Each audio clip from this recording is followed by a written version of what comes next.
ہمت رکھیں جی، ہمت رکھیں انشاءاللہ. جوڈیشل ہو گیا ہے، پہلی اسٹیج ہو گئی ہے. اب انشاءاللہ اب تو بیل کل نوٹس بھی ہو جائے گا، کل انشاءاللہ بیل بھی کرا دیں گے. یہ انصاف کے جو ترازو ہیں نا وہ تھوڑا سلو کام کرتے ہیں، لیکن الٹیمیٹلی جیت جو ہے وہ انصاف کی ہوتی ہے. اسی لیے ہم نے کالا کوٹ پہنا ہے اور اسی لیے ہم نے کالی ٹائی لگا کے ہم پیش ہوتے ہیں. سر یہ انصاف عمران خان صاحب کو کب ملے گا، وہ کب تک رہا ہو جائیں آ گے؟ رہا ہے سر، وہ بھی اتنا قریب آ گیا ہے کہ اب آپ کو پتہ چل جائے گا تھوڑی دیر. اب تو بالکل ظفر صاحب آپ نے کہا ہے کہ کالا کوٹ پہنا ہوا ایڈ ہاک ججز کی تعیناتی ہو گئی ہے. آئی لیفٹ پاکستان تحریک انصاف کے وکلا کی کیا اسٹریٹجی آگے؟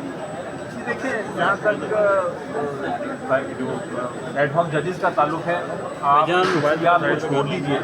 میرا point of view ad hoc ججز کے بارے میں شروع سے یہ ہے کہ ایڈ ہاک ججز نہیں ہونے چاہیے، کیونکہ جو آزادی ہے، جو ہم بات کرتے ہیں انڈیپینڈنٹ جوڈیشری کی کہ آزاد ہونی چاہیے، ایڈ ہاک کا سسٹم جو ہے وہ ذرا تھوڑا سا اس کی نفی کرتا ہے آزادی جو ہم اس کی بات کرتے ہیں. تو اس لیے میں ہر رجیم میں جب بھی کوشش ہوئی ہے، چاہے وہ پی ٹی آئی کے رجیم کے دوران ہو یا بعد میں ہو یا کسی اور چیف جسٹس کی رجیم میں ہو، جب بھی کوشش کی گئی ہے، میں نے تو یہ کہا ہے کہ ایڈ ہاک ججز کا سسٹم ختم ہونا چاہیے. اس لیے میری کوئی شخصیات پہ کوئی مجھے اعتراض نہیں پہنچی کہ سارے ججز اچھے ہوتے ہیں، لیکن میں ایک پرنسپل کی بات کر رہا ہوں کہ ان پرنسپل ایڈ ہاک نہیں ہونے چاہیے. سر یہ بتائیے گا، عامر فاروق کو اگر سینیورٹی لسٹ میں دیکھا جائے تو وہ پہلے شخص بنتے تھے جن کو سپریم کورٹ میں لایا جا سکتا تھا، لیکن ان کو بھی نہیں لے کے آیا جا گیا کیونکہ پیچھے اگر وہ آتے تو پیچھے محسن اختر کیانی صاحب جو ہے وہ چیف جسٹس سے اسلام آباد ہائی کورٹ بن جاتے.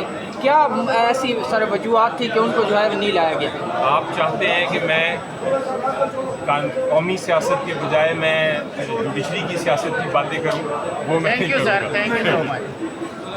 یہ سوال ہی نہیں